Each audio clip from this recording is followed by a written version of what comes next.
Ready to go live stream? Tell me when we're live. Excuse me? We are? Yeah. Okay. Good evening, everyone. My name is David Lepofsky. I'm the chair of the Special Education Advisory Committee for the Toronto District School Board, and tonight is our monthly meeting live in 5050 Yonge Street head offices for TDSB. Thank you for coming in person or tuning in online to take part or to watch the live stream as observers. I want to begin. We're waiting for some more people to come. There's been a subway breakdown, so more people will be joining us. But just to begin, I'd like to just have us go around the room and have everybody say who they are and whether they're a staff or they're a SEAC member. And then Leanne, I'm going to have you just read out the names of who's online, if you would. So I've given my name, and I represent the Ontario Parents for Visually Impaired Children.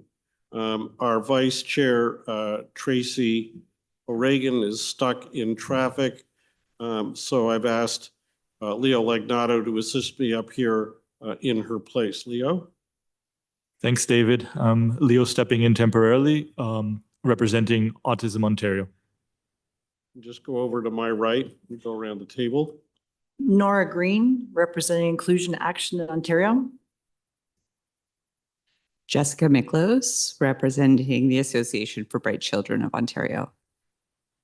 Good evening, everyone. My name is Anne Blanchette, and I'm the alternate for Epilepsy Toronto. Hi, it's Steve Lynette. I represent Epilepsy Toronto. Good evening, Craig Snyder, Executive Officer, Business Services. Hi, everyone. Nandy Palmer, Executive Superintendent, Special Education and Inclusion. Good evening, everyone. My name is Debbie Donsky, and I'm the Systems Superintendent for Special Education and Inclusion. And a special welcome to you in your new role. Thank you. Good evening, everyone. My name is Effie Stathopoulos, and I'm one of the centrally assigned principals for Special Education and Inclusion. Hi, it's Leanne Dixon. I'm the SEAC liaison. I will read the names of people online. I'm going to just indicate staff for staff. And if I'm pretty sure I can remember all the association members and their association. So starting off with Katia Palumbo, staff, Kirsten Doyle, Learning Center representative, Latoya Aldridge, Learning Center representative, Elizabeth Schaefer, staff, Tanya Hazelton, staff, Diane Montgomery, the alternate for Nora's Association, Inclusion Action, Bronwyn Alsop from Deaf, Hard of Hearing Children, Richard Carter, who is for Down Syndrome Association, Narissa Hutchison, who is an association member, Dan McLean, trustee guest, Sarah Cheever, who is a Learning Center representative, Jordan Glass, Learning Center representative, Louise Sirisco, staff, Michelle Arts, trustee member, Allison Board staff, Isabella Priska Oldenhoff, who is a Learning Center representative, and I believe Nazanin, Learning Center representative, Beth Dangerfield, who is the CADAC representative, and everyone else online is also in person. Okay, welcome, everybody. I'd like to begin with the land acknowledgement. I've asked Leo to lead that, please. Thanks to all. Stand, please. We acknowledge we reside on the lands of Mississaugas of the Anishinaabe, the Haudenosaunee Confederacy, and the Wendat. We also recognize the enduring presence of all First Nations, Métis, and Inuit peoples, as well as the importance of establishing and maintaining cultural safety through learning from Indigenous peoples and perspectives. Thank you. Be seated, please. All right, let's dig into, we've got a lot of great people here on our committee, talented staff here, and important issues on our agenda. So let's get to work. First, Can I have a motion to approve the agenda? Steve Lynette, seconder. Bronwyn, Alsop, my second. Bronwyn, thank you. Any comments, or could we proceed to a vote? All right, let's have a vote. All in favor of approving the agenda, please raise your hand electronically or physically. Thank you. All right, anyone need to declare a conflict of interest on any of our agenda items? If so, please speak up now. None heard. Let's proceed. And the other sort of preliminary matter, we have the minutes for our February meeting. Thanks to Leanne for preparing them. I'd like a motion to approve the minutes if I can.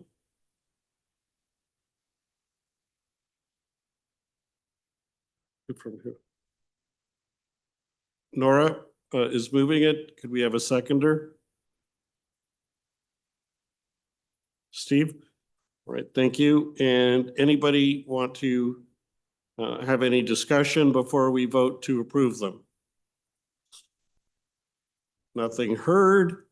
So could we please, all in favor of approving the agenda the minutes, please indicate.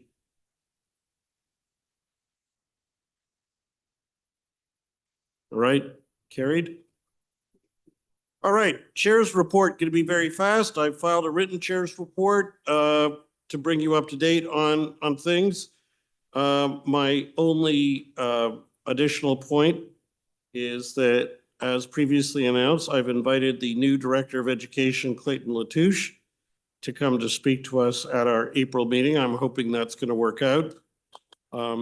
I will be speaking to him in person for a face-to-face meeting in a couple of weeks. And I look forward to this as a chance for him to provide us with a sense of his direction that he's trying to go and as it affects the students with disabilities and special education needs for whom we advocate.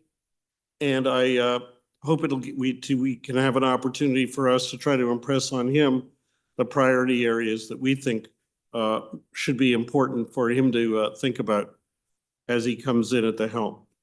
I'd like to ask if we could have a vote to receive my report so it becomes part of the formal record of the meeting, goes to trustees. Could I have a motion? Guess I can't bring the motion because I'm the chair. You got one? Who is it? Okay, and seconder? Nora, all in favor? Carried. Okay, thank you. Now, on to business. Our first item is to hear from Craig Snyder, just to provide a little context, because the first two agenda items kind of go together hand in hand. Under the for those who don't know, you're either newcomers to SEAC or you're watching us from home. Under the regulations that create the Special Education Advisory Committee, the Toronto District School Board has a legal duty to consult us on the special education budget. And this is an opportunity for the leading board official responsible for the budget to talk to us and for us to share our views with him. And Craig, just so you know, the next item we're going to be hearing about, because it's going to, you're undoubtedly going to get questions. I know I've got some, will relate to staffing levels for students with disabilities and special education needs. Last November, we held our first ever parents out open house and town hall. And we invited parents to come and talk to us about challenges their children face, students with disabilities and special ed needs. And any number of them raised as one of their concerns that the board, that from what they could see, there just wasn't enough staff to support their child's needs. and that there was a shortage in this way. So for that reason, we're going to be especially listening, Craig, very keenly to what the plans are for staffing levels for next year. So let me turn it over to Craig Snyder, a familiar face at this meeting. Thank you, David, and good evening, everybody. So we have a PowerPoint presentation to update the committee on the financial position as we see it at this point in time. And before I'll start, I'll just give you some of the big assumptions. We are using this year's funding model to do this projection and this year's staff salary levels. We assume, as normal case, that the vast majority of any increases to staff will be supported by increased funding for the Ministry of Education. We have made some assumptions you'll see in here about other things around revenue, but that's one of the big ones I just wanted to start off with.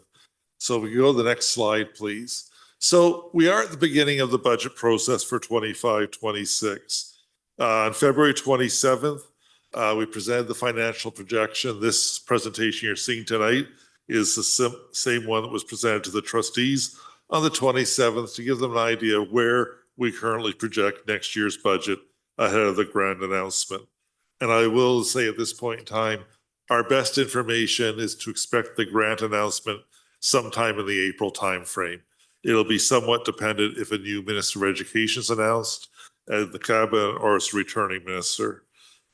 March 4th, we did our school-based staffing, and that includes special education staffing. And as you always know, and Nandy will probably talk in more detail about the staffing, we do put a note in both Appendix A and B, as well as, I forget the appendix for the special ed support staff, I believe it's either D or E, that says the money and the staff will move as to meet student need. So that if, when Nandy gets to September, she sees she needs another special ed teacher, but doesn't need quite a few SNAs, she doesn't have to go back to board to move that staff. We've already informed the staff, or the trustees, I should say, that the staffing will accommodate the students based on the level they've approved. Next week, on March 26th, we'll start to work with the trustees on the options to balance the budget.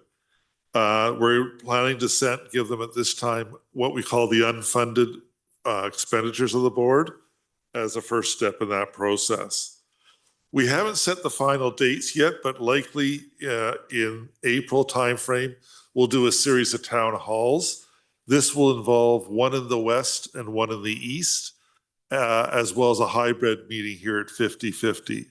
We've also committed to two meetings with our students, one with the Student Senate and one for the general student population at large, which will probably both be virtual. As well as in this time frame, we will be doing a survey of any of our stakeholders that wish to do that survey, and that likely will come to the trustees next week for their input before we publish the survey. So we're looking at the March and April timeframe as our main consultation timeframe. As I said earlier, we're expecting the core education funding to come out in April, and it'll take, if it comes out early April, by mid-April, we'll be able to do the calculations to see what the actual financial position is. If it comes mid-April out, then it'll be late April before we get to the details calculations. It typically takes between a week to two to work the 200 some odd pages of the template with all the data. And that's why whatever time they announce it, it's about 2 weeks for my staff to work through the numbers and get it all set up. We are planning a special FBAC in May 15th to receive the draft budget. And then we're looking in June. Sorry, I'm going to interrupt you, Craig. Just for people who don't know, what's an FBAC? Sorry, thank you. If I have too many acronyms. Finance Budget Enrollment Committee is where we do any financial reporting through the board, through the Finance Budget Enrollment Committee. I'll try to be careful and not too many acronyms. And then we're looking at June for approval of the budget before the deadline of June 30 to submit to the ministry. The other thing that's not in here, and I'll just speak to very briefly, is every school board has two budgets. One's an operating budget. This is one we'll be talking about a lot in this meeting and in future meetings with you likely. And then there's a capital budget. And the capital budget is pretty straightforward in that we need to keep the buildings in the best shape as possible, the funding available, And then if we have any new funding provided to the school board, either for an addition to the school or a new school, that's part of our capital plan as well. Maya Pachetti leads that work with her staff, and they've done several reports on their renewal planning. But capital budget and the operating budget will be brought to the board in June for their approval. They'll both have to be submitted by the end of June. So next slide, please. I just want to go back now and talk about remind where we are. So in our current year, we have a $28 million deficit. We did submit some documentation to the ministry in late August they asked for, but they have yet to approve formally our this year's budget. And it was the use of POD of 28 million to balance the budget. POD is proceeds of disposition. That's funds raised on the sale of properties. Under the Education Act, proceeds of disposition, or POD, are to be used to do deep retrofits to schools. There you have to ask for special permission to use it outside of capital. It's a restricted fund for capital. So we're waiting that approval still for the ministry, but we are this year operating with a $28 million deficit. When we went for that deficit, the ministry did send a letter to the board and asked for a 2-year recovery plan. And the commitment we made as a board was to only have an $11 million deficit this year covered by POD, and it would down to zero the following year. And that's partially due to our future employment benefit commitments, and we'll talk about it later. In that letter from the ministry, they noted two things: that we should reduce spending in things outside our core mandate. They talk about K-12 as a school board's core mandate, and those things outside should be fully funded or looked at. So things like general interest and permits are examples of things outside K-12 funding. They also made the comment that any commitment to staff through the pandemic or through one-time funding should be reduced when that funding disappears, or an alternate source of funding should be identified that's sustainable, but that funding for staff has to be monitored as well. And of course, you know, one of the other things that's happened over this last year is the Auditor General's report came out with several recommendations in it. But one of the big ones that we're hoping to work with is that they recommend that the ministry work with the school board to look at the structural deficit, see which ways both working with the ministry and the school board could find to get through it. So that work we're hopefully ongoing with the ministry. So if we can have the next slide, please. So I want to talk a moment now about why we have a structural deficit and what it is. So TSB has an operating structural deficit because we spend more than we bring in revenues. So as you look at household income, if you had $100,000, you're spending $110,000, you have a deficit in your spending in your household. In some cases, it's of TDSB choosing. We do things we should spend more than we're funded in certain areas that we feel are priorities of the board. But in some cases, there are areas that aren't fully funded. And the big one we always keep talking about recently is statutory benefits. The ministry has said they aren't funding changes to CCP and EI. It's federally regulated rates. They go up annually, and the funding hasn't kept pace with those, and creates a gap. We know that our teacher salaries are above the funding benchmarks, and that's collective agreement. Again, we can't do anything about, as they're all negotiated provincially now. Sick leave still seems to be a challenge for our board and many boards, and we are looking at that as an area that needs additional funding or a new programs we put in place. And of course, the challenge about inflation. Funding does not always match inflation. An example is in facilities, they gave 2% for the non-staffing benchmarks, but we know our utility rates are much higher than that, as well as the supplies to service the schools. And then, of course, another area that we're very concerned about, eagerly awaiting to hear if the ministry will lift the moratorium on school closures, because there's a cost to operating underutilized schools. And it's important to understand this in two important ways. The first most important way is we aren't offering the depth of program to students in those small schools. Whether it be elementary or secondary, small schools can't have the depth of program a larger school can. And so we feel that's an important reason to consolidate our schools with our excess space. And of course, the other one is that it's a cost, both in the operations day to day, but also in the cost to maintain that building and keep it up and running safely for our students and staff. Next slide, please. So I'd like to get a few moments now and start talking about the challenges for 25-26. So we are facing declining enrollment. We are projected from our planning department to drop 913 students in elementary and 476 students in secondary over this year's levels. We are seeing increased facilities costs, as you're seeing in your household, for the cost to buy parts, whether it be a furnace, roofing, or whether it's just the cost to run utilities in your household. The cost for facilities is increasing, and we haven't reduced our inventory. As I said earlier, we are spending in areas that we aren't funded, that the board has felt up our priorities in the past, and that is a challenge. And of course, we do realize, and we staff and the trustees agree, TDSB is underfunded. The funding benchmark doesn't work for a board this size. And the best example is teacher salaries. We can't negotiate those salaries any longer. That gap, we believe, should be covered by the ministry. Again, as we know, because we're in an interesting environment right now, the inflation and contractual obligations, we try to negotiate the best contracts possible, but annually there are increases in, for example, our IT costs. And the funding for those contracts, costs for IT, as well as all the other contracts we have, does not keep pace with our obligations.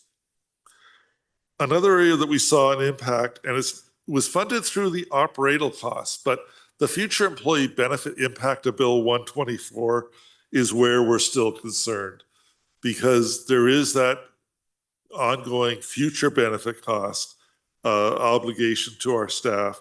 And Bill 124, we aren't sure if it kept up with the future obligations. We won't know for sure until we have our actuarials do a full study at the end of this year. It's the third year, and every 3 years we do a full actuarial study.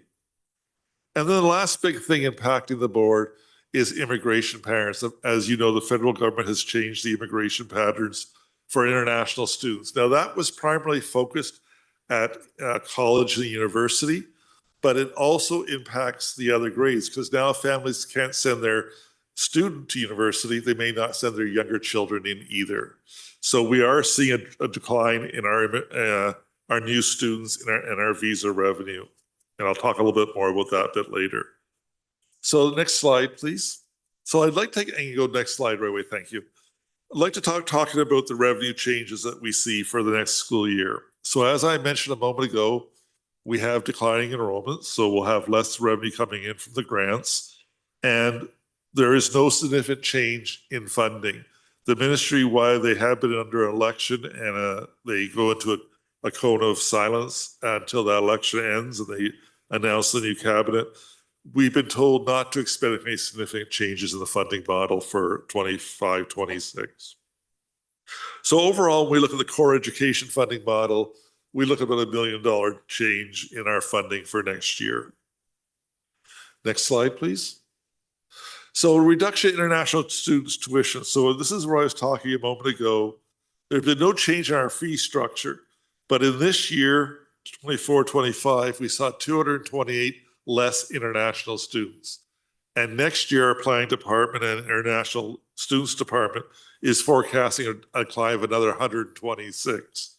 So that's 350 less students coming to the board, or approximately $6 million over our original 24-25 budget this year. The next slide, please. So another area obviously related to this is our language instruction for newcomers to Canada, or LINC as it's known. The Federal Immigration Settlement Fund has been reduced. As a result, we'll have to close 5 of our 12 sites of the LINC program. The LINC program did provide us revenues, and about 1.5 million of those revenues will be lost with the reduction of the program. Next slide, please. So interest revenue is interesting, and this is one of the areas we have to get out of living on our interest revenue. Our interest rate was higher in 24-25 for several reasons. There was higher interest rates across the country, and we were able to make sure our returns on our limited investments were held well. And we had a significant amount of cash on hand because the ministry funded us in advance of some of the collective agreement settlements, as well as we are starting to spend our capital money now that was granted to us in previous years. So as a result, we're expecting to see a decrease in our interest revenue in 24-25, both as you've already seen in the world environment, things are changing and interest rates are dropping, as well as our cash on hand won't be as high as it was in previous years as we spend our capital to renew our schools, as well as we have limited reserves left. So we're expecting about a $5 million reduction in our interest revenue from this year. Next slide, please. So in other revenues, we are implementing IB fees in 25-26, and our revenue estimate is an increase of revenues of $1 million. There are other reductions in funding for the census. So when the ministry updates the census to the 22-21 census, it changed the demographics and therefore changed the funding models within the core education funding. The ministry gave in 25-26, because they did this work late in the year before boards had enough notice to adapt their staffing levels, they gave us one-time funding for 25-26 of 3.2. And they feel now, between the knowing about this and this year that we're currently in, school boards should be able to adapt to the new funding model going forward. So therefore, there won't be any more one-time offsets. So if we go to the next slide, this will summarize what I've walked us through. So core education reduces by $1 million net. Our international students drops by $6 million. Our link revenue net is 1.5. Interest income is down by 5. IB fees are up by 1. And then that one-time phase-in of the 2021 census drops us by 3.2. So in revenue side, we lose $15.7 million of revenue year over year.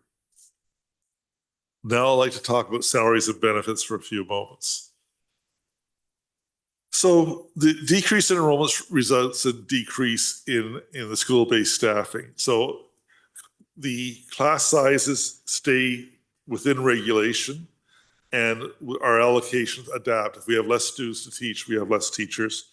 So that work is happening, and as March 4th at the special FBAC, the school-based staffing was walked through with the trustees and then was approved at board on March 5th.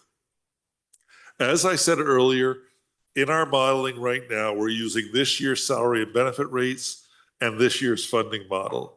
So we're assuming both will move pretty well lockstep when that happens. There have been some benefit adjustments that we have known about, so we've incorporated those in because we don't see those as being necessarily linked to this change in funding. And then there's been no other significant change in staffing other than the change in enrollment. If you go to the next slide, please. So in future employee benefits, as I said earlier, based on the actual calculation of future employment, we're seeing an increase used due to the Bill 124 impacts, as well as interest rates. Because when you're calculating future employee benefits, it's in the future. So they use discount rates to calculate the value of your future benefit payouts. And as the interest rates drop, your expense becomes higher because you're not going to have the strong earnings. So that's that first part, just talking about future employee benefits. The bottom part of this slide is the future employee benefit retirement gratuity liability. And so this is where school boards are required to fund their future benefit liability over the remaining useful, what they call URSL, or remaining useful service life of your staff. And so our challenge for the past few years is we've had to put $22.8 million aside to put into this reserve to keep it fully funded. In 26-27, we come out of that. But in 25-26, it's a transition year for us. There'll only be 13.7 of the liability left. So 9.1 is available for us to use for other purposes. And the ministry has said that this is to go to the bottom line, not to be reinvested in program, but to help offset the deficit. And then as it says at the bottom of this slide, when the funds fully secured at the end of 25-26, there'll be an additional 13.7 to address our financial pressures. Next slide, please. So replacement costs. So initially in the 24-25 budget, staff targeted savings of $7 million through working some attendance support programs that People and Culture are putting in place. The trustees asked us to extend that by 3.5 million. So in our budget, it was 10.5 million at the time of the budget. As of this year, at the period we call the revised estimate, which was at the end of November, we see savings right now projected at 6.8 million. So we're about versus the 10.5 that we had been asked to save. For 25-26 right now, People and Culture are suggesting they can reduce our supply costs by additional 5 million. So for the 6.8 that we've achieved so far this year, plus an additional 5, it would bring us to 11.8 or 1.3 above the 10.5 that was in our original budget. So a savings of 1.3 budget to budget. That would go to the bottom line. And so here's a summary of the changes. So again, salary and benefits, because of the decreased enrollment, we're seeing 11.7. The future employee benefit change for the actuarial component, we think is 15.9. Replacement costs will bring in 1.3 of reduced cost. And then the amortization, that paying off that long-term future employee benefit liability will bring 9.6 in to the bottom line for a net salary benefit impact of $6.2 million. And again, that sounds significant, but remember, we're $3.4 billion. So this is rather minor, but everything helps. Now I'd like to get a few minutes to talk about the last area, we are other expenses. So, sorry, I think you're ahead one slide. Yeah, thank you. So inflation and contractual increases. So utilities is a place where we see significant increases, mostly in electricity. And we're anticipating through our utility department about a $4 million increase in utilities. At the time, there was a carbon tax and it was to go up again at 2.1. That has been eliminated by the new prime minister if it survives the election. That could be a positive. Wasn't anticipated at this point in time. So the total increase we're projecting for, because there was a 2.1% increase in carbon tax this year to 2.1% next year, was a total of 8.2 for our utility pressure point. We are in, I think, the third year of our contract award for transportation, and the annual contract increases amount to $6.7 million of contract increases on our transportation. And then across other departments, we see contractual increases as well that we're trying to address. Next slide, please. So maintenance, as we've talked about a bit already, but I'll go again a little bit more detail, is a huge area of concern for us. We are operating excess capacity in our system. And with the moratorium on school closures, we aren't able to close our schools to address that. We do try to close classrooms within the schools to get us marginal savings and make our caretakers easier job and more productive time for our caretakers, but we can't turn off the utilities typically in the classrooms. So we're seeing inflationary inflations in supplies, as you see in your household when you buy. We're seeing them for all the things from our pumps to our cleaning supplies, everything. We're having challenges with vacancies due to absenteeism and resulting in more overtime and sometimes using third party to help with the cleaning. And as our building's getting older, it's an increased cost. The same way as your car ages out, the repairs become higher. We're talking about some very old buildings and the costs continue to increase. And enrollment decreased, but our space stays the same as it says at the bottom of the slide. And we don't have an ability to deal with excess capacity. So if you go to the next slide, This kind of I'm just summarized, wondering, I'm sorry to interrupt, but we're kind of 5 minutes over the time. I'm allocated. almost I done. wanna 2 be more sure- slides and I'm there. I want to be sure that everyone gets a chance to ask questions. So if you could Yeah, wrap up. this is 2 slides. We're wrapping it up. So utilities, 8.2 million in costs, maintenance, 12.7, transportation, 6.7, and others, 5.8. So 33.4 million dollars in other costs. If you go to the last slide, so when you sum it up, so we have a $28 million deficit. Our revenues are going down by 15.7. Our salaries are actually an offset to cost pressure of 6.2. Our changes in inflationary and contractual obligations is 33.4. And then there's other operational savings. We have a target from our trustees to attain. Gives us a projected deficit right now of $65.9 million, which is roughly just over 2%.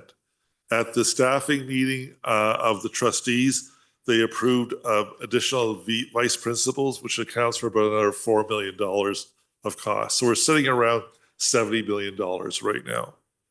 And with that, Chair, I'm happy to take any questions. Okay, could people indicate if they want to ask questions? Tracy's here and can take a list. But let me lead off. I just have a couple of questions, and I thank you for your presentation.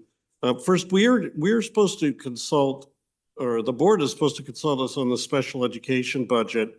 I listened very carefully, and I'm not sure there's much, if anything, in what you just presented on the funding that will be projected or planned for next year for special education, students with disabilities or special education needs. I'm wondering if we could ask you to come back to actually brief us on that. I know you can't just pull it out of the air, and frankly, Yep. time is limited. But it is important for us to know that there are, however, a couple of things that leap at me immediately. One is the unfunded programs or activities. Could you tell us what they are and why the board is spending, is the board spending money from the province given for the core activities on those unfunded programs? So thank you for the question. We are bringing a report to the trustees next week, so you'll be able to see the full one next time I come back, or you see on the website. But as we talked about as we went through this presentation, some examples are the teacher cost is unfunded. We are sitting between 4 to 4.8% unfunded teacher costs. So every teacher, we're losing 4% of their salary to underfunding. So some of it's benchmarks where the benchmarks aren't funding, like CCP and EI.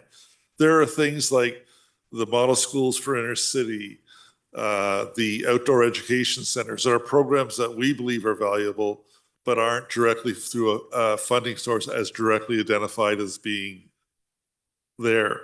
So it's a matter of, we are putting the list together right now, and we're updating it with the values for this year. And we plan to bring it forward, but it is trying to look and say it's a tough decision to make. Where do you want not to spend money when there's need everywhere in the system? Pools is another example. We aren't funded for pools, yet we have pools at TDSB. So we are preparing that list currently and updating it with this year's numbers, and it'll be going to the FBAT Finance Budget Enrollment Committee on March 26th. Okay, the second question I have is this. You've talked about funding that is geared to enrollment. There's a projected decrease in enrollment and therefore expect less funding. That's overall enrollment, but Nora Green has statistics, which I think we'll be talking about more later in the meeting, where in past years, the number of students at the board reduced, but the number of students with disabilities and special education needs actually increased.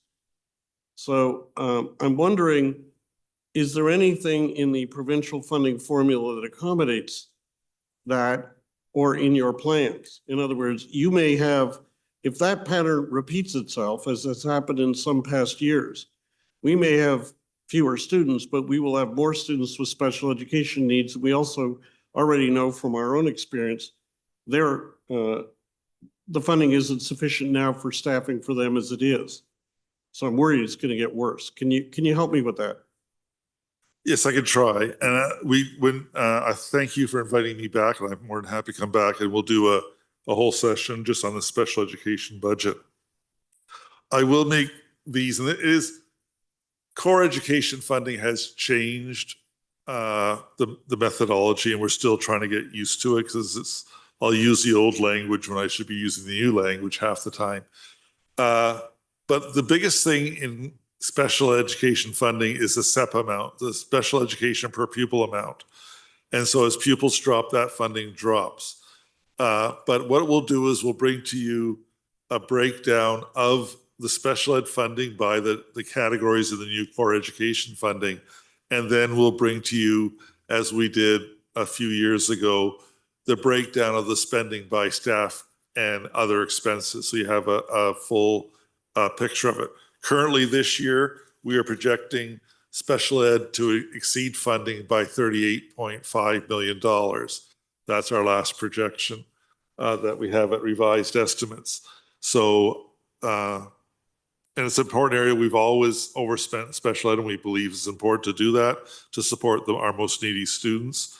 But we can bring that detailed information back both on the revenue side as well as the expenditure side to your next meeting.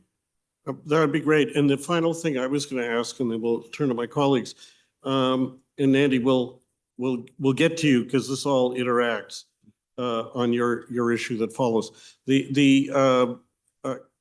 Craig, you'd mentioned that a decision has already been made as of, I think it was March 4th, about staffing for next year. Could you tell me, is that include a decision on how many special education staff will be retained or let go?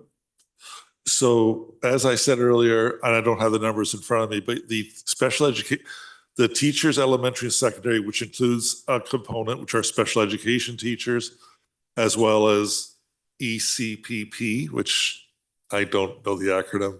I call it Section 23. So, but those teachers, as well as the special ed support staff, allocation of FTE in dollars has been made. But again, as I said earlier, Nandy and her team take that and apply it to the best way to suit the students she sees in front of her. So she needs more teachers, meaning less support staff. She needs less secondary teachers, but needs more elementary teachers. But that's the balancing that we've put in that note to the report so that we don't have to go back and say, okay, we had 500 elementary special ed teachers. Nandy needs 510, so we go back to board for 10 more. We've given that flexibility within the allocation to support the staffing needs, but we can bring that all back to you as well. All right, that would be helpful. Thank you. You're welcome. So, how many have we got? Let's just read out the 7 so you know the order in which you'll speak.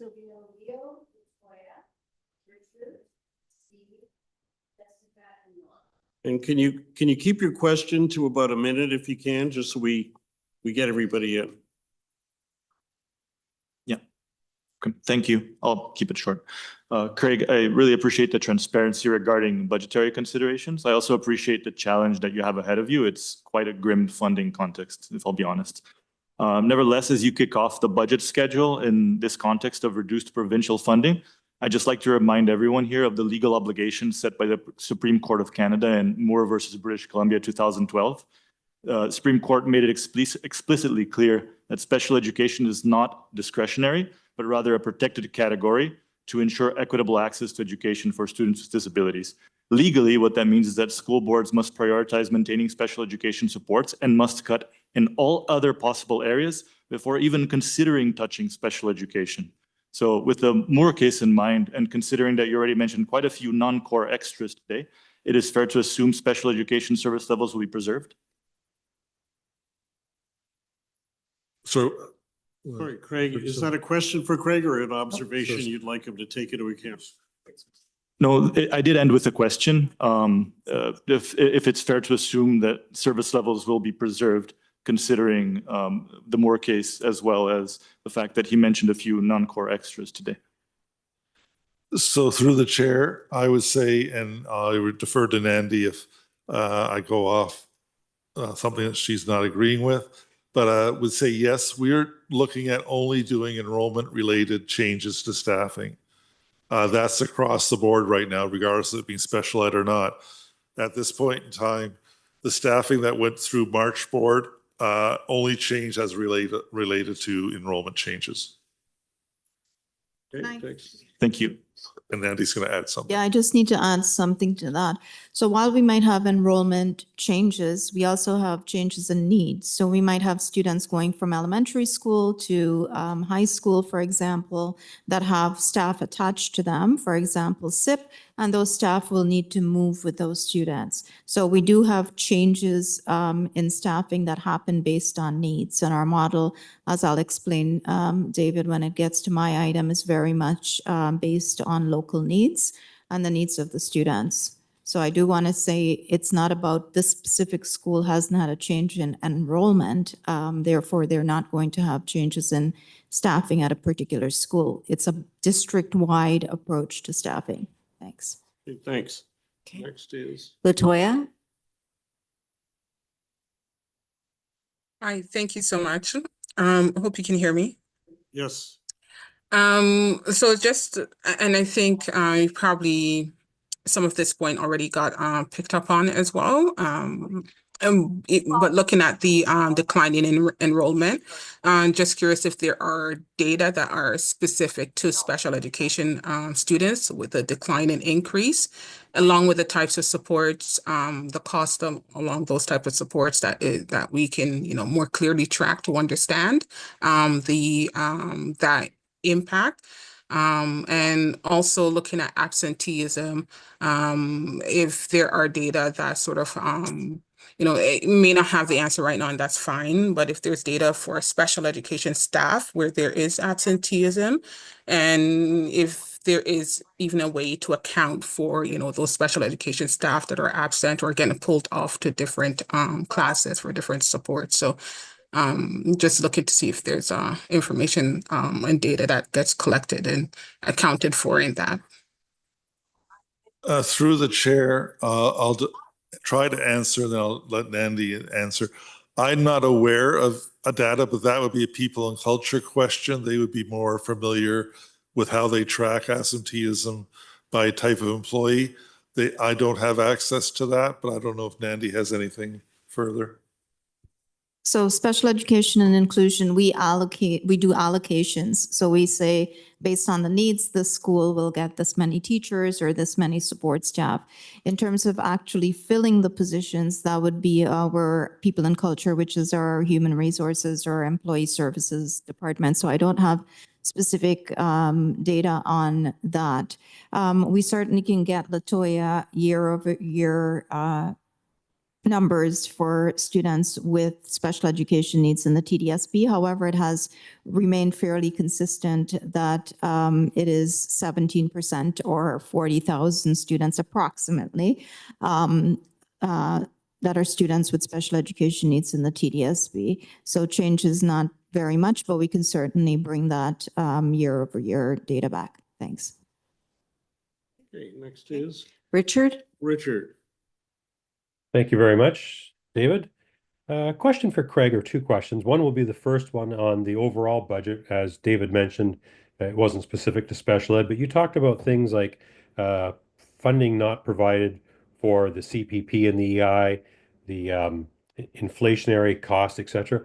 I'm curious, are those very clearly highlighted, drawn out in the budget to show that these are costs beyond the school board's control, and for them to be expected to pay for them out of, the educational funding seems rather strange, I guess, because it's not something you have control of. For example, you mentioned about the teachers' salaries and the collective agreement. Is the school board itself the one that determines the collective agreement with the teachers, or is that a provincial negotiated item, and therefore what control does the school board have over that? So that's my first question. And the next one bounces over to the special ed budget. And what Leo was talking about, mentioned the Supreme Court case there. If the TDSB is always spending more on special ed than what the budget amount is given by the province. Is there any way really of doing the math to show that there's cuts in special ed if you're showing that you're actually spending more than you get? I'm not sure how that math works, and maybe you could speak to that. Thank you. So the first question, yes, we just are about to put on our website our annual publication, The Financial Facts, which outlines both some demographic information about our students, but also identifies funding gaps as well as staffing, as well as our grant. They were called PPFs, or called something else now. REP for responsive education programs. I love it when they change acronyms on me. But anyway, the Financial Facts will be soon published. We're just going through final edits and preparing to put on the web. But it'll outline, for example, the 61.7 million gap in our benefits to what we're funded for our benefits. Some of that is CCP and EI. Some of our WSIB costs are outpacing the funding. It'll also outline our teacher gaps and how much the cost and how much the percentages are. So it's a very good document for anybody to look at, to see at a high level how the organization is funded and how that we spend our money. As far as the gap in special education, it's a tough answer because most boards overspend special education to different degrees. And it's because, sorry. Go ahead. It's AD Sarisco. If I could jump in to support this. Hey, no problem. This part of the question. The grant, the special education grant, is an incremental grant. So meaning the ministry understands and acknowledges that students with special education needs and disabilities will require additional funding beyond the regular grants. All of our students who receive program supports and services in special education have access to all of the other grants from the ministry. So the SEG is incremental, meaning that we can't take all of our students with special education needs and disabilities who receive supports and services and say they only are entitled to the funding within the special education grant. That's not what that grant is intended to do. So it really is expected that there would be overspending because students need access to that grant in addition to the other grants in the system, if that kind of makes sense. My point being that the special education grant is not the only funding source for our students. Richard, if that helps. I wanted to respond to Leo's question. I'm sure the anxiety shared by all of SEAC, and that is, are there going to be reductions in the program level, the support level, as Leo indicated? We have no changes to the support level for our students for next year. Our staffing that we have sent to the system actually is the exact same staffing that is in our system currently. We are seeing, as our enrollment in the TDSB is decreasing, we are also seeing reduced numbers of students reportedly having IEPs generated. So we are seeing an enrollment trend downward, as well as for students with special education needs and disabilities. That is an echo to our declining enrollment. There are no changes to our program and support levels for our students. I hope that is reassuring. Thanks. Okay, I'm just going to intervene briefly. We've got 3 more people? 4. 4 people. I'm going to ask if you can get your question down to about 30 seconds. And Nandy, you're not going to believe this, but I'm going to adjourn your item to April if you don't mind. It was at our request that you cover it, but I can see that we've just consumed a lot of time on this, and properly so. If that's okay. That works, David. Thanks. Okay. Okay, so who's next? It'll be Nora. Okay, Nora, 30 seconds. I can't believe I'm the one having to say that. I apologize. Yeah, somehow that always precedes me. Anyway, I guess it's a question for Louise. So I just want to confirm what Louise just said, which is when she says there's no program and staffing levels, it means despite the fact that you're saying you're experiencing reduced enrollment, there will be the same number of teachers and EA boots on the ground, just to make it perfectly clear for lay people. Yep. So the staffing numbers that are in our system right now to be supporting the enrollment that we have is what is projected, the staffing projection, and has been authorized and distributed to our system for next year. If that's reassuring. So the same number of staff, the same number of SNAs, EAs, and educators in our system are the same levels that we're distributing for staffing for next year. That's very helpful. Thanks.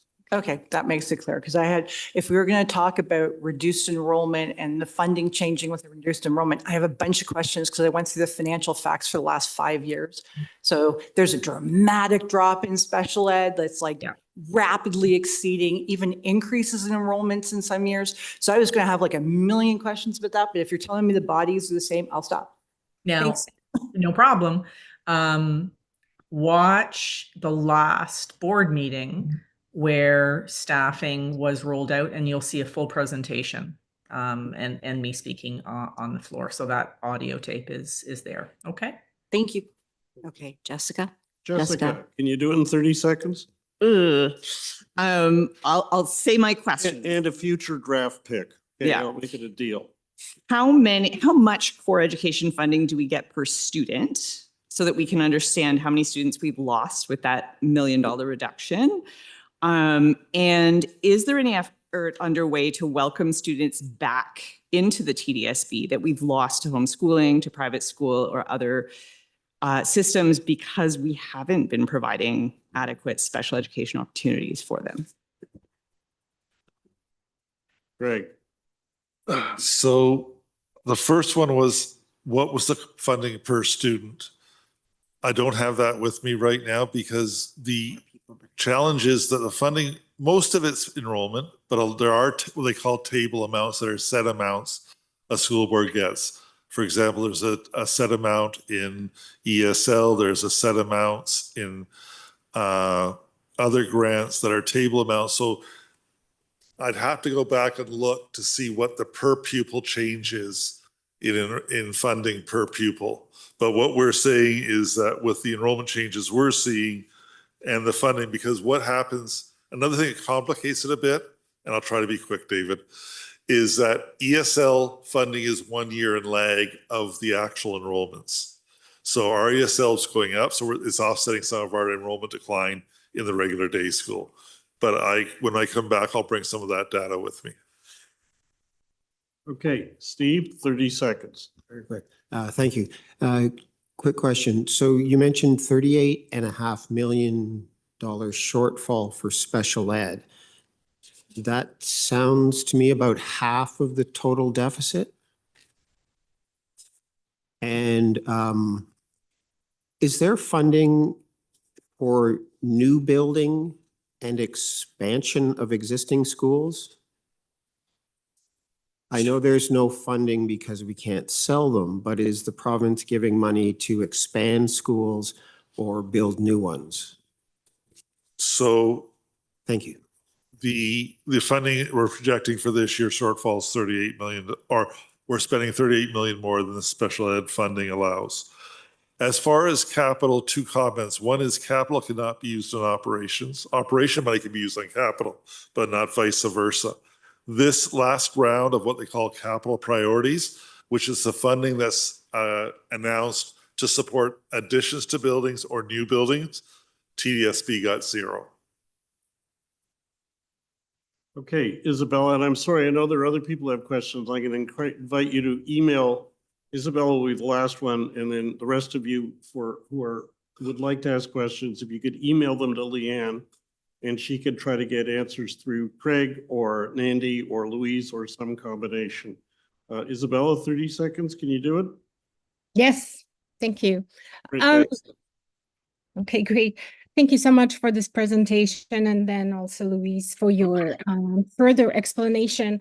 I'm going to ask only one question, and it has to do with the pools.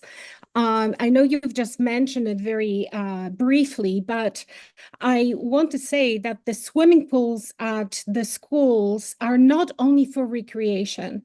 For students who have mobility issues, that's the only way of actually being able to get actual exercise. And the funding has been cut around COVID. And a lot of the lifeguards and teachers who actually are supposed to be there at the pool sites haven't been rehired. And the program that existed at some schools to actually bring students to the pools also doesn't seem to be in place.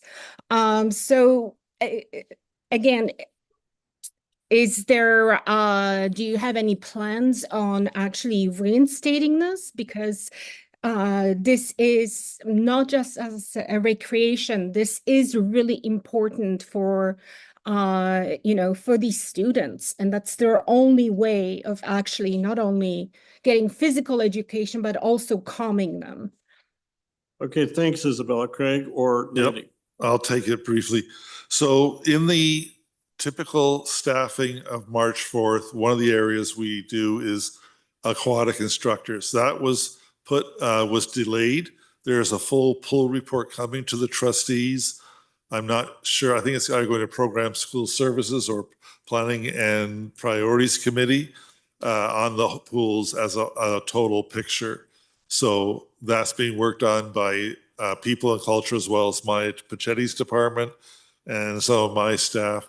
It hasn't been finalized yet, so that's all I can say at this point in time. Okay, could you at least ask them to liaise with the special ed team because of its impact for students, particularly those with some students with disabilities? I'll ask them to put that in the considerations of the report. Okay, that's great. All right, listen, Craig, thank you. We've given you quite a workout, and it would be great if you come back in April, and I'd like to connect in advance to talk about how we can best provide input. Thanks very much. Thank you. I'm jumping the item about staffing levels from Nandy. We are going to get to that. It's an important issue. But our next speaker is Jim here, or is he online? Yes, he's. Hi, David. Okay. Hey, Jim. Jim Sprouopoulos is here. He is, remind me your title, because I know it's long and I don't remember it. Well, for the sake of tonight, I'm the executive superintendent that has responsibility for caring and safe schools, and that's where the deepest connection is this evening. Okay, that's fantastic. And Jim was here in January addressing, for those online who are watching and may not know the background, but SEAC has made as a major priority the need to substantially constrain the exclusion of students from school, where a principal formally or informally refuses to admit a student to school for all or part of the school day, and that can include modified school days. We've had presentations on it. At our last discussion with Jim, he indicated the numbers were low, but that he was not allowed to or could not disclose the numbers. And more about that when we were speaking with you. But we provided a series of recommendations around the table for what more the TDSB could do to try to rein this in, because it's the experience, particularly of associations around this table, that there are more of these incidents taking place than may be reported to senior staff. And so I asked Jim to come back today, having had now 2 months to review our recommendations and to tell us what new actions, if any, are being taken or considered in response to our feedback. So we have allocated a half an hour so Jim could talk to us, and then we can give our reflections back to him. So Jim, over to you. Okay, excellent. Thanks, David. I've tried to be I'm attempting to be as efficient as possible with our time. And I think one of the things that I noted that came out of our last meeting were some very specific questions. There were 4 of them, and I noted them down and also had a lot of help from Liz Chalmers as I prepared. I'm going to read my responses because I think that will be better we'll be better able to submit them into the record. Then I'll also make some comments about refusal to admit, and then happy to take any questions. Is that okay with you, David? Sure, go for it. Okay, amazing. So the first one was around the caring and safe school committees that operated at individual schools and the role they played sort of in the conversation and how community members and parents could be involved. So as is set out in PPM 144 and in the board's caring and safe school policy PO 51, the board will ensure that all TDSB schools have a caring, safe, and accepting schools team, which is comprised of at least 1 student, where there is a student council in place, 1 parent, guardian, caregiver, 1 teacher, 1 support staff, 1 community member, the principal, the school equity rep, and the positive spaces representative. The chair of the team will be a staff member. Student mental health and well-being must be at the forefront of the caring, safe, and accepting schools team. In addition, this team will be responsible for, but not limited to, advising on the development and implementation of the school code of conduct, the bullying prevention and intervention plan, the school progressive discipline plan, as well as the equity commitments and positive school climate programming that address identified gaps and supports the multi-year strategic plan. This is also a place where conversations about exclusions, generally speaking, would come up. Question number 2. While there are caring and safe school sites, are there alternative locations for students who have been suspended or expelled?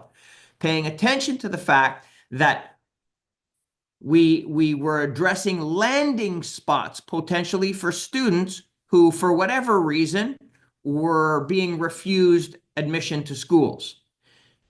Underline, bold, for formally suspended and expelled students.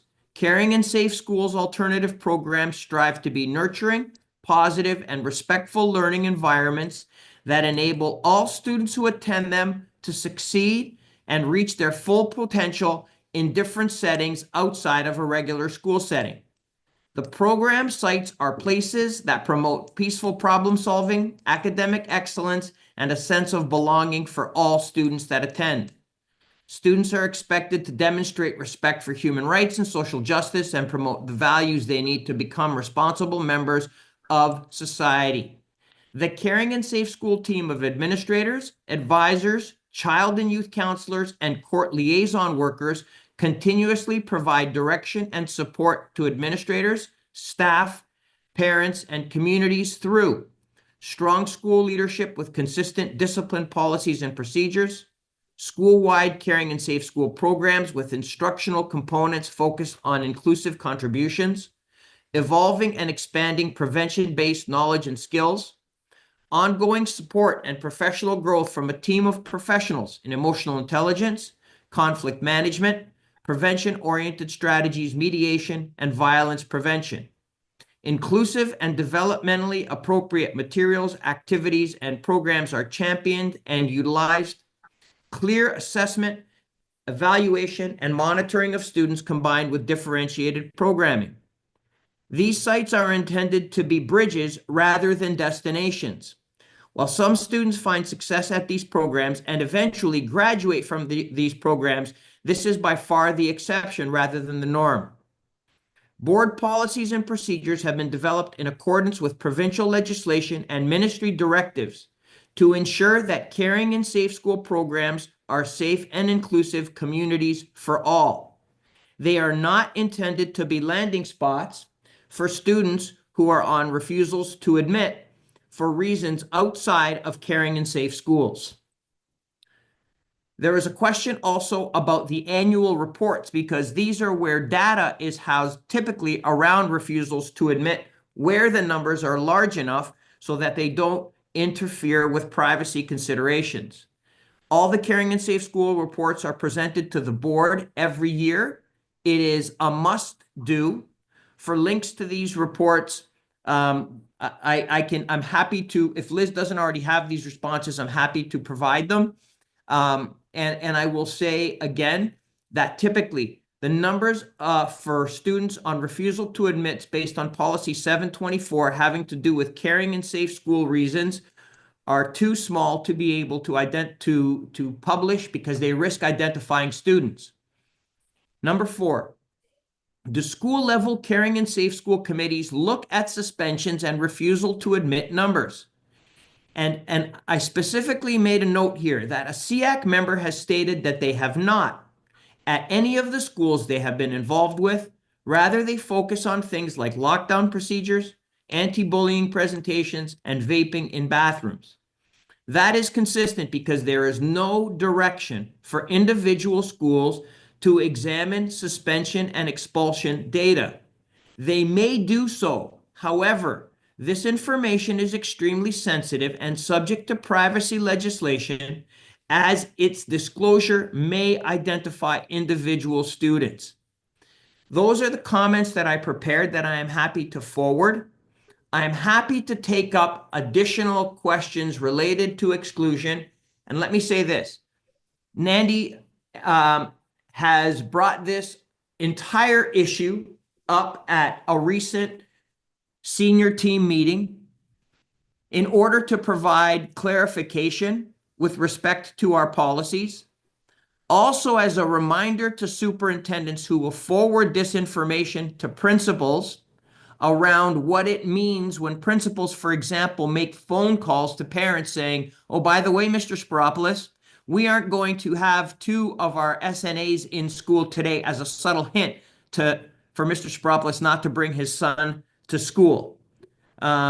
Additionally, with respect to refusal to admit, we will be moving forward, as is our practice at the beginning of every school year, for principals to review PR 724 with specific examples, which will prompt principals on how to address issues when their first reaction, for example, would be to say, I'm sorry, there's not a place for you here, or we can't accommodate you here. That is what I have prepared for this evening.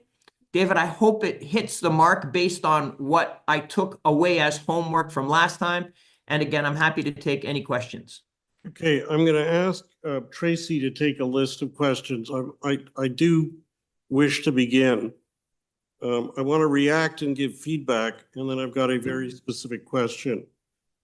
Jim, respectfully, I appreciate your effort, but your response is really not responsive to the conversation we had in January. And I'm going to explain what I mean. First, parents whose kid are told your child can't come to school are having their fundamental right to an education, the child's right to an education denied. They shouldn't have to go to or depend on some committee of students or staff at a school to maybe oversee or come up with ideas that may make things better. That's just off topic. Second, a lot of what you said was conflating refusals to admit and procedures relating to them with expulsions and suspensions, which is discipline, and which by law and by your own policy are supposed to be completely different things. Third, none of this is responsive to the real core problem. The board has a policy. Nandy's briefed us on it. But the experience of our associations is completely discordant with the indication that the numbers are few. Now, I'm not suggesting that any senior staff are misstating the numbers that they've heard about. What the problem is twofold. Number one, there is no operational effective force requiring principals to report when they do this. Yes, there's a policy they're supposed to. but nothing really makes them do it or holds them accountable if they don't. And second, there's no effective explanation to parents of what they can do if they find themselves in this place, in this context. So what we had recommended at our meeting in January, in which I regret your response didn't reply to, I'm just going to go from memory, but my colleagues will add others. But we recommended that there be a phone line that parents can call if their child is the subject of a refusal to admit, so that somebody at head office hears about it, because obviously they may not hear about it from the principal. And I'm not faulting anybody. I'm just saying that's the reality. Number two, at least one of my colleagues suggested that there should be a clear statement on the minutes on the website of the school board, or of the school board, and in written communications to parents, that every child has the right to go to school. So the parents who are told to keep your kid at home know that that's in contradiction of a core commitment of the board. And the third thing was, there is no identified attendance cord unique code for refusals to admit. And the board should establish one. We recommended that, because you then immediately have direct data. And finally, and I know I said this, we know that the board asks each principal monthly to fill out a form and submit it on the number of students on modified days. And that's a good thing. The form doesn't ask how many students were subject to a refusal to admit. There's no reason, Jim, that couldn't be added. It's the same piece of paper or electronic equivalent. And we raised all that in January. And I understood you were going to go away and look at it and consider those and other recommendations. And I have to respectfully express a certain amount of real frustration, because these are all practical ideas. They don't require a bunch of funding. They're things the board can do, and they would protect our kids better and fulfill the board's policy. So I'm wondering if you can help me out and say, can you actually look at those options and let us know if you can do them? Yeah, so listen, thank you, David, for being so concise. And I'm not in any way, it's not my way to do the bureaucratic tap dance, but I'm going to say that I took away the questions that had direct connection to caring and safe schools. A phone line related to refusal to admit is not connected to caring and safe schools. We had a phone line for reporting of caring and safe school incidents for many years. We've recently switched over to an application in caring and safe schools when parents feel that there is an issue related to school safety that needs to be reported by a student. With respect to messaging around parent rights, etc., and I'm going to say this to you. I started my comments last time by saying that attending school is a human right. And I say that not just because it sounds good, because I oversaw the board's human rights office for 5 years. That type of messaging is not within my specific purview, and I can't take that back anywhere to bring you an answer. I brought you answers based on the questions that connected to caring and safe schools. So with respect to a phone line, with respect to a message on a website, with respect to a code, what I get in my numbers are students who are refused admission based on Section 310 of the Education Act, which is mandatory suspension, which may also connect to refusal to admit. Those are the numbers I have. Anything else that you asked about is separate from what's within my purview and what I have control over of this board, except for being a part of that conversation as a member of the executive team. And again, I apologize if we had a misunderstanding.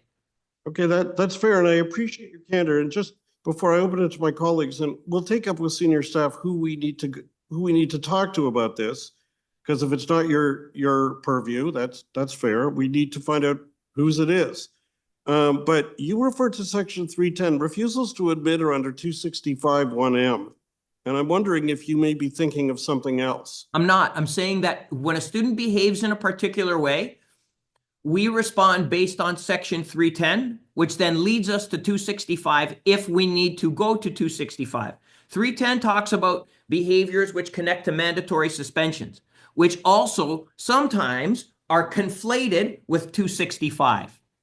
So there is a deep connection between those two. And what we do is sort out whether a behavior leads to a suspension or an expulsion.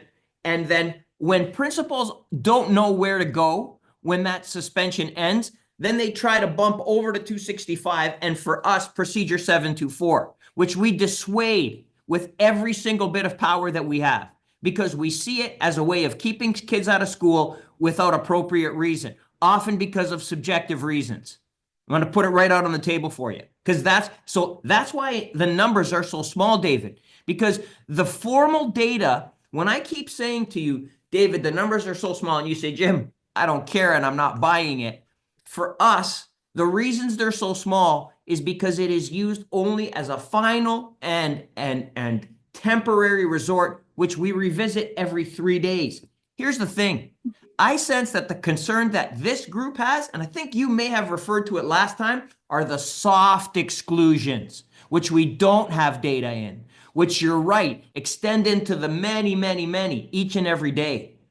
That's a hard one to capture. And I can see why you want to enforce, I don't want to say enforce, but implement those 4 vehicles that you just mentioned. But it's a conversation that goes way beyond caring and safe schools. Yeah, that's really fair. Tracy, who we got on our list? So we have Nora, Sarah, and Latoya. Okay, Nora, Sarah, and Latoya, and we got about 10 minutes. So about 2 minutes each, is that fair? Mm-hmm. So Go ahead, Nora. thank you, Jim, for coming and sharing your information. But I'm gonna bring us all back to like a parent level of like somewhere on planet Earth. That was so many policies and quotes and procedures and regs that my head blew off, and I'm even from the industry. There is absolutely no way that it is reasonable for this committee or any parent watching us to understand the distinction about what minutia the board has decided to use to categorize their child's inability to attend school. So when we talk about accountability, and I hear accountability from this board a lot, I am going to tell you, I understand, Jim, it's not your responsibility and you have this tiny little wedge, but in that narrow definition of what you're accountable for and what somebody else is accountable for, and who, if we need to have the director come to the meeting because that's who has to be here, then that's who has to be here. Because the jimmying of all, I don't mean that, That's a good one, Nora. I like that sorry, one. Jim. No, I like that one. I've been called a lot of things, but a jimmying, that's a good one. But We've known each other a long time. It's pretty We creative. have a very long time. But the semantics of that, of everything is so great. I remember being called, and this is going to take me back a little bit, so often about my son. Yeah. And it was always just come get him. Oh, we're going to do you a favor. We're not going to suspend him. We're not going to this. And I finally realized, you know what? If you want me to walk through that door, you better have a suspension letter in your hands, because that'll be the only formal record I have of every time you can control my child or work with them. So you want me to show up in that door, you better have that documentation ready. So what I'm hearing is either we should be telling all of our parents, if they're not welcome, to seek suspension letters, because really nobody can read their OSR documentation anyway. So who cares? Who cares? So go get your suspension letter, because now you have a legal record of how many times, and then it will become part of what you'll have to deal with, because it'll be an actual document that says, we say you can't come on school grounds. And then the second thing would be, I am very sincere about there being a website on the front page, which would take 2 seconds, and a phone number, because everybody's so sure no one's going to call that number. And I'm telling you, I am getting very exasperated about hearing accountability all the time and seeing none. So I have a family I went with. I know I'm on a rant, I'm sorry. I have a family I went with literally the Friday after you spoke to us last time, and the kid hadn't been in school for 1.5 years, and they're not excluded, Jim. Yeah. And they're not suspended. Yeah. And it's been 1.5 years. So Nora, And if I I'm could- sitting there and they're afraid to say anything as a family member, because I would love to like report, because everybody says report and the family doesn't want to. So it's very hard to hear accountability things and then walk right away and hear like, what you gonna do? No, Okay, So, Nora, so thank Nora you. and Jim, if I could interrupt, at Sure. our SEAC meeting that we were talking about this, we talked about the parent concern protocol. Please, please, association leaders, LC rep leaders, if you hear of a parent who is experiencing a soft exclusion, have the parent call the school superintendent, and we will gather that information. They were in attendance, They were in attendance. The school in super, attendance.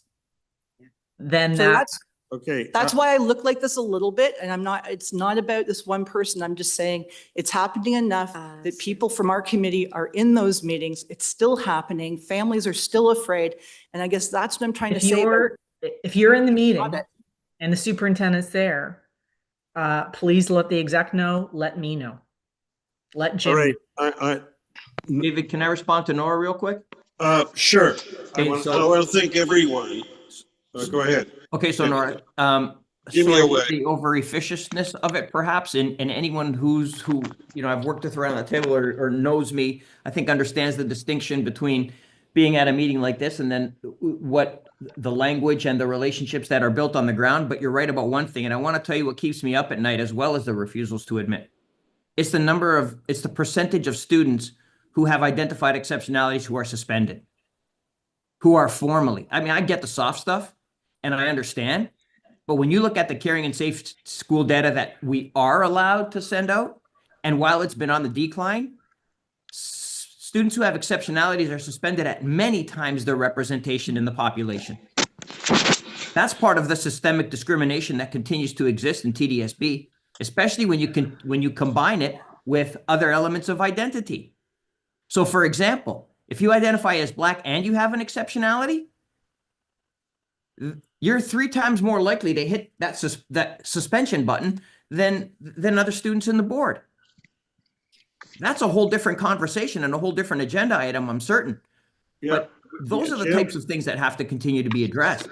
Jim, consider yourself invited. I'm going to ask Sarah and Latoya, our last two speakers, to each speak themselves for maybe about a minute. And then Jim will respond to both of you at once. Or you're welcome to just give him your feedback. You don't need to get a response unless you want one. Sarah and then Latoya. Yeah, thank you so much. I have to say I'm really actually quite disconcerted for another number of reasons. Executive Superintendent Baropoulos, someone Nora's already flagged, that you're dropping policies and procedures really inequitable. Like you're talking about equity and intersectionality with regard to, you know, identification and exclusions, but you're not understanding, I think, unfortunately, the fact that many of us as volunteers are not necessarily policy and procedure people. We're volunteers, we're parents and caregivers. And I have to say, it's really upsetting. It highlights to me the disconnect between the structures of the board and the communities. I have to say it tags into, you know, Louise, your point vis-a-vis directing people to you when they have these issues. I don't feel comfortable doing that because frankly, as in politics as it is for me to say, I don't have faith in that system because of personal and reported experiences from people who have contacted me who are, you know, community members. It's unfortunate. And I'm not trying to suggest that, you know, folks don't have the best interests of students in mind, but the idea that, you know, the average parent, caregiver, someone with English language difficulties, someone who maybe doesn't have social cultural capital will be able to understand the policies and procedures that you flagged with the knowledge of who to contact and connect with is offensive to me. It's inequitable. And frankly, race, class intersect, right? And I feel like there is a really deeply problematic thing when the TDSB refuses to acknowledge these issues. And I'm going to leave it at that because I don't want to get deeper into that, but I really hope that you take that into consideration and reflect on that future meetings and conversations, if you want to reflect and refer to policies and procedures, share them in advance.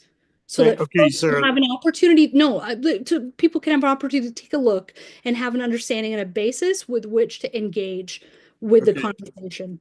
Okay, Sarah, thank you. Latoya? Sure, I'll try to be as quickly as possible. You could just keep it down to a minute. And I've had a request from Stephen, and I want to get to, we've got other things that have to get addressed. Yeah, so I'll just very brief. I mean, I can get this can be more of a feedback than anything else. That's fine. Response. So I number one, I do appreciate the work that you you do with catching those who are at that end stage of getting suspended, and I've listened to some of the reports that you did. Where questions were raised about what are principals to do if suspension is off the not on the table, and the team's response seem to be very much unapologetic in saying that there are a lot of other things to do. So I think that there has been real impact and a real acknowledgement of the different classes and race and those who are ESL or new to the country, how that impacts. And I think that I'm hoping that we can somehow learn from that, because there has been a real change. Just even reflecting back at some of the parents that I've spoken to, their concerns about their jobs getting interrupted because they now have to stop what they're doing and then to go answer the phone and then to go and deal with it. And yes, sometimes the superintendents are in there. A lot of times superintendents do get involved, but then everything stops. Nothing else get reported and no follow-ups happen. And this is just one or isolated incidents. It is happening very often. And I would love to see that there is sort of lessons learned from what has been done at that end stage where it reaches to definite paper, suspension and expulsion, and someone is there to stop it, to something that's being done in the interim, because in that interim, that child is experiencing a lot of harm. And it's taken a lot of work to undo the shame that comes along and the anxiety that gets cooped up in that child, and even in the family, or the families that lose their job over this, or have to make changes to their life. That's really impactful. So I'm hoping that, because you named the subtle hints, they are there. So it means that there is someone at TDSB that's starting to hear. And I'm hoping that, staff or anyone can really start to pay attention and say that phone line it needs to go through. If Caring and Safe School has already done something like that, then we can definitely start to do something like that, because somehow the message is getting lost from scared parents and students to TDSB, and we just need that to sort of stop, basically. So Okay, Latoya, I want to thank you very much.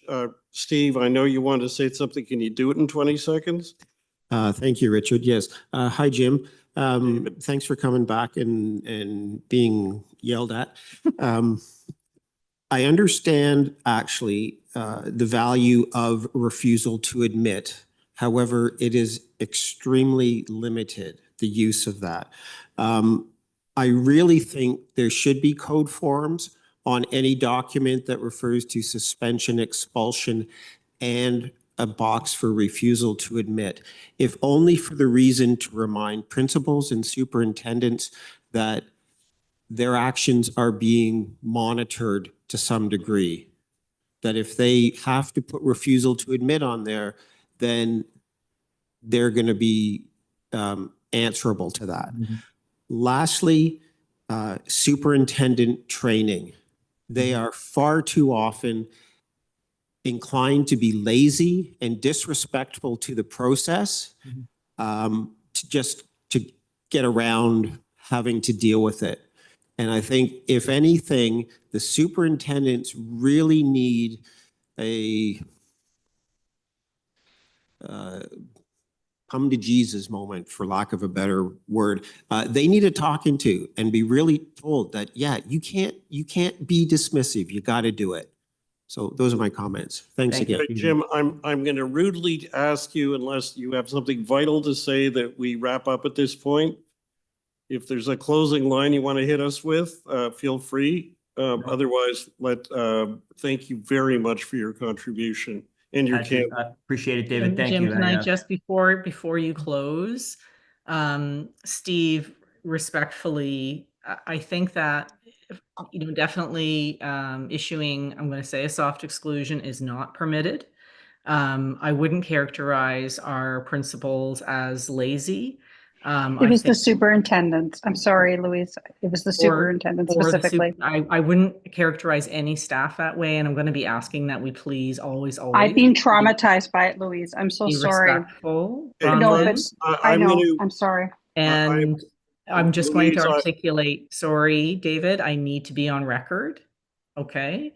Our administrators may not know what to do. They may be experiencing distress themselves. But let's please characterize each other respectfully at all times. Thanks, Jim. Back to you. All right. I'm going to thank everyone. This is a very important subject, which triggers a lot of anxiety on a lot of our parts, and for very good reason from every perspective. And we're going to continue. This is not the end of this discussion, but it is the end of this discussion for tonight. Nandy, you've got two agenda items back to back, the special education plan and your leadership report. I'm just going to cede the mic over to you. Take it away on both. Thanks very much. I just wanted to share that when it comes to formal refusals to admit, we do have a code for that, an attendance code. And when it comes to modified days, we have two codes that we use as well to track modified days. And as Louise said, soft exclusions shouldn't be happening. So we wouldn't want to have a code for that because then it's almost permitting it to happen. So just wanted you to know that. And I've shared before how we track students on a modified day. So for example, we have a separate code for students who attend ABA or IBI therapy, and we have another code for other students who are on a modified day. So with regards to special education plan, as David said earlier when Craig was presenting, we must consult with SEAC around two pieces. One is the budget, and the second is the special education plan. As I've shared before, the special education plan is organized according to the standards that are set out by the Ministry of Education, and we have all of the information in there. The only adjustments that we're making for next year would be pieces that would change, such as staffing numbers and the like, and focus in professional development, but also any clarification language that we're adding in just to clarify. And again, it's based on feedback from staff, feedback from families, as well as feedback from SEAC members. We also have a survey. As you know, each section of the special education plan has a link to a survey, and if we get input from there, we also do it. The key piece here to share is that the standards specify what needs to be in a special education plan, and TDSB special education plan has way more information above and beyond what is required by the standards, which makes it according to feedback we receive from parents, really overwhelming because it has more information than it needs to have. It is for that reason that the ministry also requires that we submit a parent guide. So each district must have a parent guide to special education, and we must submit that along with the special education plan. And the parent guide is meant to actually provide more information around processes for parents. So we've asked Nora and Richard, who were working with the special education as members of the special education plan working group, to reach out to see if there were specific feedback to be gotten, and we haven't gotten any.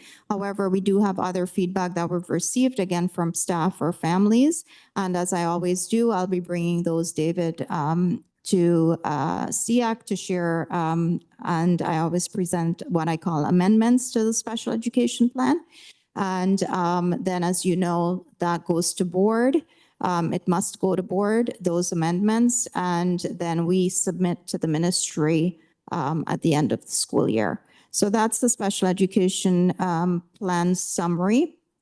Unfortunately, we're not able to take feedback any longer because it's a big process to put the whole document back together and also to get approvals at executive council, director, associate director table before it even gets to board. And of course, I need to bring it back to SEAC, and we're already in, well, it'll be April, May. Yep. So that's the update on the special education plan. And I wanted to thank Nora and Richard because they did reach out several times, a couple of times to SEAC for feedback. Go ahead, Nora. I did submit one. Yes, Is it- yes. okay, okay. I So just wanted to we'll clarify. talk about it. So again, recommendations that come in, it's not always stuff that we will change. And if it's something that we do change, we're thankful and we put that in. Thank you for the recommendation. And if it's not, then we explain why. So it's not within the purview of the plan, or perhaps it's something that is somewhere else, but we certainly address each of the recommendations that come through. All right, thank you.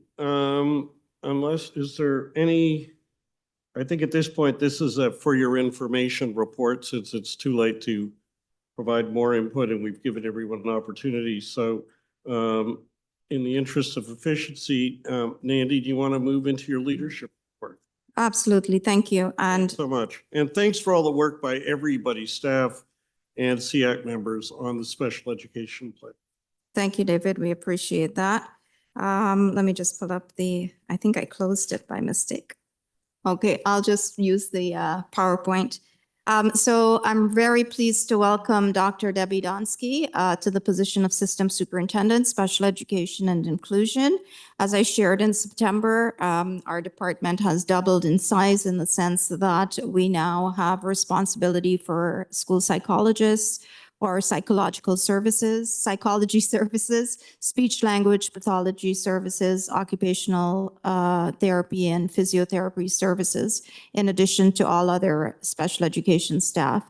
And Deb has served as a family of school superintendent. She also has ministry experience and now is in this role, and we're very happy to have her and the expertise that she brings. So welcome, Deb, to special education and inclusion.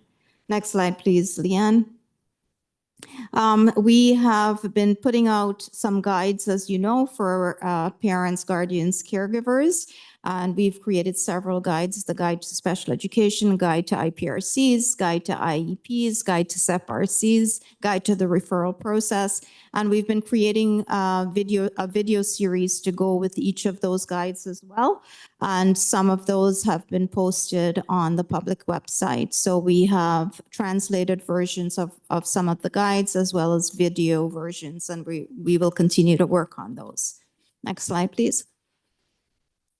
We always share with SEAC the learning sessions that we offer each month, not only for families, but for staff. So please take a look at the sessions on the link. And we've had some, we just finished 2 parent engagement sessions as well. That is in addition to our drop-in sessions that we host for parents to those are more informal, where parents can come and ask general special education related questions. And these parent engagement sessions are more formal sessions. We will be having one in April for parents, 2 actually. We found that some families like to come during the day and some like to come after school. And that one will be on supporting students with ADHD. Next slide, please. We're very happy to share that I shared, I believe it was last month or the month before, that we've created a transitions site for families. In addition to that, we've created a TDSB Beyond High School Toolkit, and that's for students who are moving on post 21 or prior to that. And it's a toolkit for families to use. We've organized it in terms of age range, so as your child turns 12 or 13, here are the things you need to consider. And it's specifically geared for students with physical disabilities and developmental disabilities, but certainly accessible or useful for all children as well. Please take a look at it because it's actually quite good and very helpful for families, is the feedback we've received. Next slide, please. We have published and have shared on our website, as well as asked principals to share out, and we'll keep doing it. It's a little early, but we are once again hosting a number of summer special education and inclusion summer programs. So one is our summer school for students with developmental disability, deaf, hard of hearing, physical disabilities. In addition to that, we also have a summer leisure programs for students with ASD. We also have a summer school for students in ECPPs. And there's one more. We have occupational health, occupational therapy, physiotherapy that also works with providing summer job opportunities for students, and we'll be presenting those reports in September. Next slide, please. Right now, we're kind of straddling spring and summer. So the spring session of the ASD After School Leisure Program, which is a program for students in grades 4 to 10, will run from March 25th to June 10th. And then the summer program will run from for the month of July. And these are great. This is a great program because parents usually join their children and they actually get to participate in the strategies. And then the idea is that they would use the same strategies at home. Next slide, please. And thank you to associations that shared with us. So we have shared in our staff newsletters as well as our memos, system leaders and direct line, those members are called, the various observances for the month of March. So March is Easter Seals Month. Next slide, please, Leanne. World Hearing Day is March 3rd or was March 3rd. Next slide, please. Neurodiversity Celebration Week is March 17th to 23rd. Next slide, please. World Down Syndrome Day we've shared as well. And we encourage schools to celebrate all the different awareness days, weeks, months at their schools. So World Down Syndrome Day is March 21st. Next slide, please. And Epilepsy Awareness Month, March 26th. And we received, actually, I believe it was today from Leanne, forwarded by Steve. So thank you for that. Some tip sheets, if you will, or sheets with strategies. And we'll be putting one of those in each of our monthly newsletters that we create for staff. And we also create one for families. So we'll be putting it in both. So thank you for sharing that. Next slide, please. And the next two slides are the data that we usually share. So that concludes my leadership report. Thank you so much. Thanks so much. Questions, feedback, anyone? I just see Nora. Nora. Yeah, no, I did want to say, I read the transition document and it was nice and succinct and actually very parent friendly. Yeah, I agree on that. I did see it and touches on all the points. So thanks. And Isabella. So I already put my comment in the chat, but I would like to emphasize how important it is for special education to have its own pull down menu and be present on top of the landing page along elementary school, high school, adult learners, and the other 3 tabs. Because after you go to a different page, it's impossible to find it again. And to be quite honest, in all the other school boards, this is exactly what they do. They feature special education, on top of the landing page, along with the other ones. I don't understand why TDSB doesn't do that, especially since, as you, Nandi, have just outlined, you've got so many amazing things you're doing for special ed. And this would be the place, where parents and others can easily find it. Why is it so difficult to just make a tab for special education?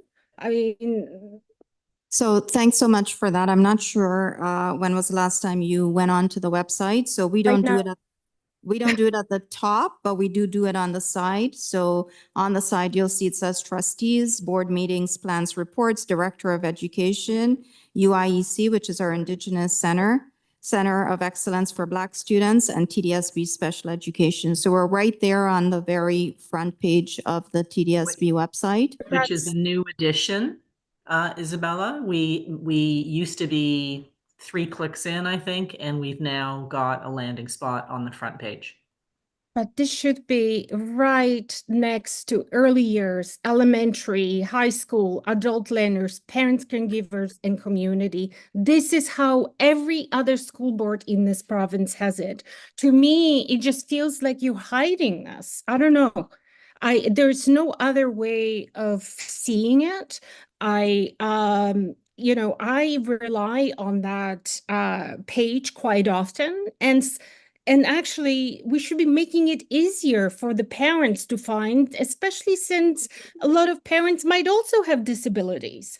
So to have them move around into tabs and God knows what, we're not really being very inclusive this way. That's all. I guess one of the ideas you might want to consider, and I have not looked at the website myself for this, but some websites have recurring links at the top that appear essentially on every page you go to. Yeah. And I think the idea, and I can't say, you're saying, Isabel is saying it's not the case here. That's right. And the idea, this is for Nandy and Louise, and I know you guys don't write the website, get that. But if you put a request in, if it's not there, the idea is if you go to any other page, if you've got a certain number of links that repeat at the top, no matter where you are, it means with a click, you can go right there. And in this case, if you leave the home page, if what's being described to me is correct, and I'm not checking it, I'm not doubting anyone, but I'm just saying, the idea here is if you leave the home page, not to go to special ed, but go to something else, you can't get to special ed until you go back to the home page. And the That's idea right. is. That's right. It moves. So, Okay. yep. So that, it's just an idea for staff to take away. And I think it's an idea worth considering. All right, thank you very much, Nandy, for both of your reports. Do we have any trustee and or association reports? None. Oh my God. Anybody want to reopen an agenda item that I cut off? Well, David. I was joking. Yes, go ahead. Sorry, it's Michelle. Hey, Michelle. I'm going to send a link to some documents that we're sharing with some of the other CACs. So I don't know if the committee's aware. Well, two things.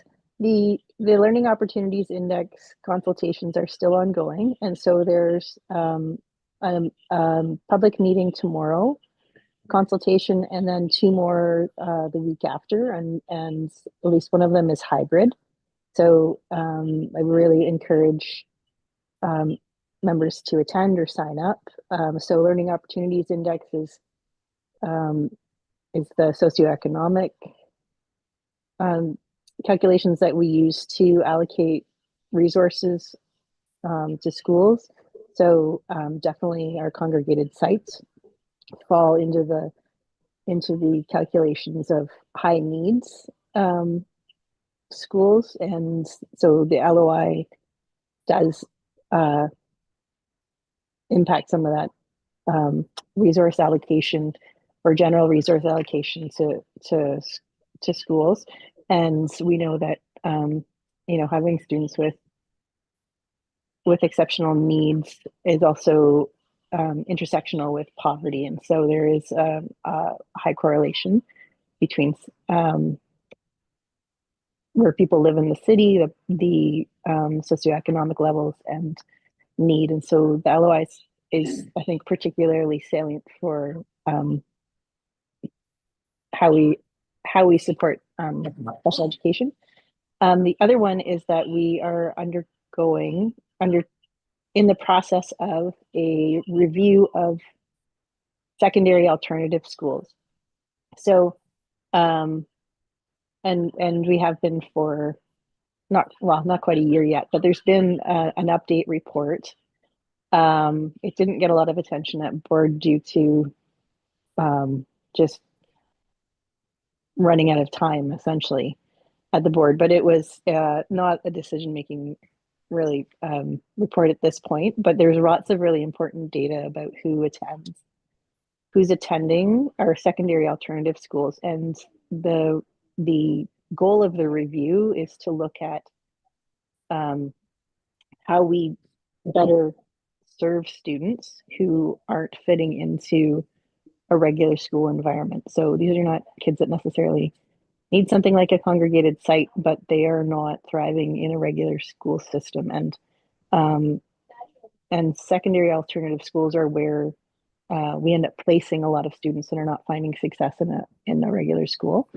There are definitely issues with them in terms of like they're the product of they're a legacy program of some of the former school boards, so they don't exist everywhere in the city. Some of the programs are thriving and are over capacity, and we don't have room to place students in them anymore. Some of them are far below capacity and are definitely not thriving. And so I think I'm really glad this review is happening now, and that really big changes to how we serve students that have needs that aren't, that just don't fit with a big regular high school. How we ensure success for students. So I will get those documents forwarded to the committee. And then if you're interested, that review is being led by Ronnie Felsen, Superintendent Ronnie Felsen. And so if you want to have discussion about that, we can engage Ronnie at a future time. That's it. Thank you. All right. Thank you very much. So unless there's anything else, two people have questions. Who we got? Leo, 1 minute.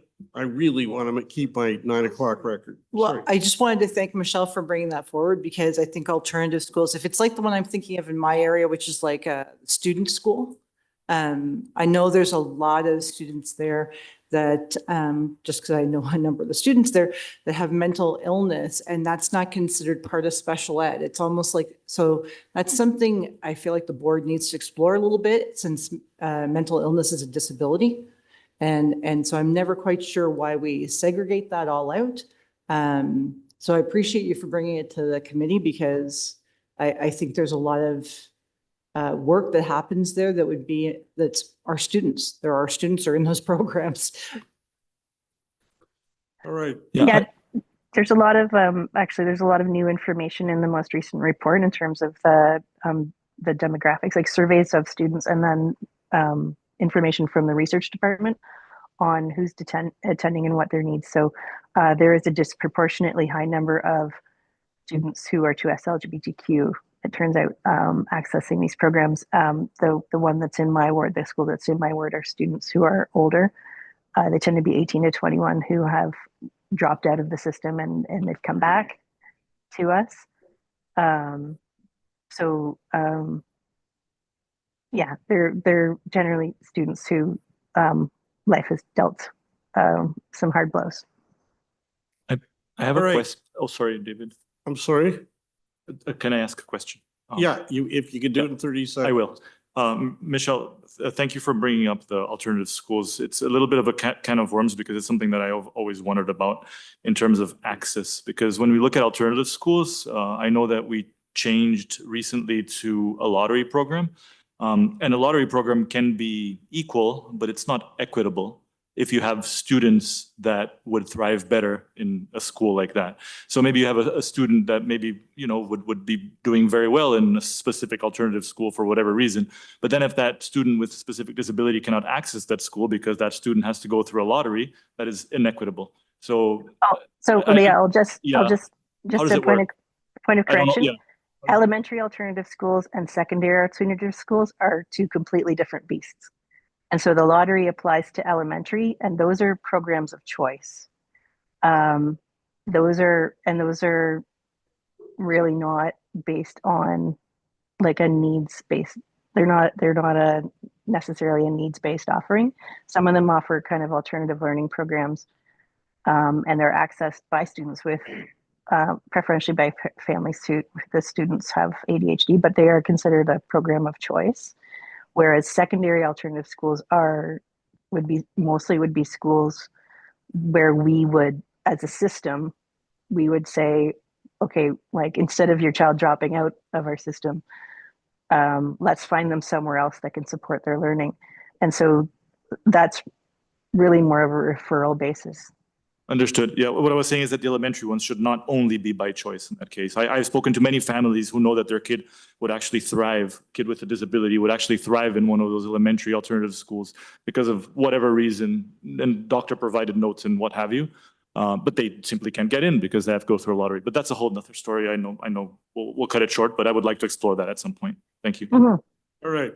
And at that, and now to bring the meeting to a close, I will say that I did request a chance to meet with the people working on this Learning Opportunity Index. And I have a meeting with them on Zoom tomorrow morning, basically to bring to them directly the feedback that came from this committee last February. And I'd ask the staff to send the link to make sure they could watch what you actually said. So I'm sure that they get it directly. Anyway, with that, I would like to bring the meeting to a close, to thank everyone for your participation. The issues are tough, but we are going to stay on the tough issues. That's what we're here for. Does anybody feel there's a need for a motion to adjourn, or shall we just adjourn? Seeing nothing, I declare that we're done. Thank you.